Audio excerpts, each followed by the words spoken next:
One little girl, 14-year-old girl, stands up and she says, Sadhguru, they are saying Rama walked from Ayodhya to Sri Lanka. Is it practical that somebody can walk from Ayodhya to Sri Lanka, or is it just a story? Then I look at her and say, see, you are still a young girl. After a few years, you will find a man. When you find your man, do you want that kind of a man that if you get lost, he will walk all the way? Or he will think this is not practical and find a practical solution in his neighborhood? What kind of a man do you want? Well, even the little girl knows what kind of a man she wants. Now, why this question I'm bringing this up is, I want you to listen to this carefully, not reacting all the bhaktas. Rama's life is a disaster, a continuous disaster. King born as a prince, coronated as a king, just married with his young wife, some political stuff, ends up in the jungle. Living in the jungle, some television show may be showing it as some kind of a romantic affair, okay? Living in the jungle is not a romantic affair, believe me. I have individually, by myself, I've lasted in the jungle for weeks on end by myself, eating out of the jungle. After 3-4 weeks when I came out into the town, people wouldn't recognize me. That's how it would be. So with a young wife, she's not a tribal woman, she's a princess. Living with her in the jungle is not a romantic affair, it's a tough life. Knowing that it's very difficult, his brother also follows him to assist both of them because he knows what will he do with this young woman in the jungle. Then as if that was not enough, his wife gets kidnapped, Sri Lanka. And then, because the wife means so much to him, he walks all the way, despondent, not a nice trek, not knowing whether she is alive or dead or what has happened to her.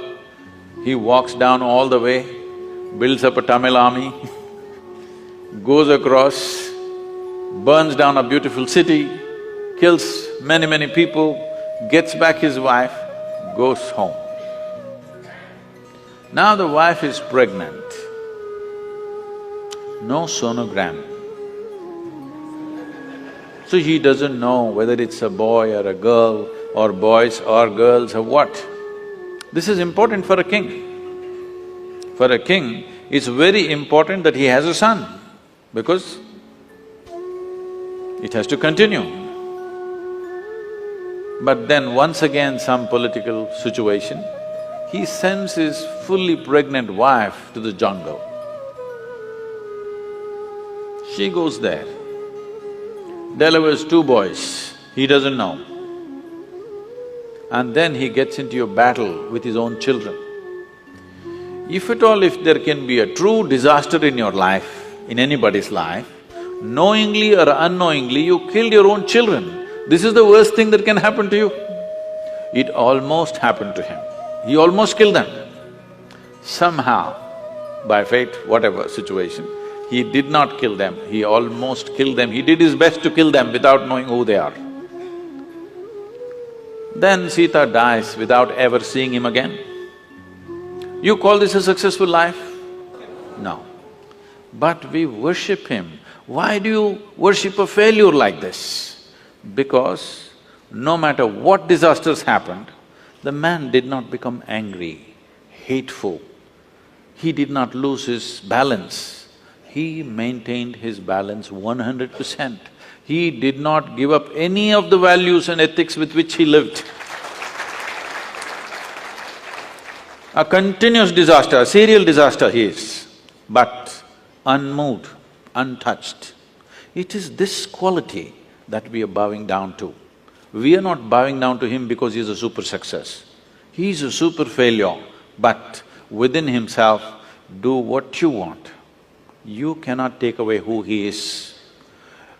One of these incidents that happened in his life happened to most people, they would all be cracked up. Yes or no? Just one of these disasters happened in people's lives, they will crack up in their minds. Serial disasters, but total balance. We are bowing down to that quality because this is inner management.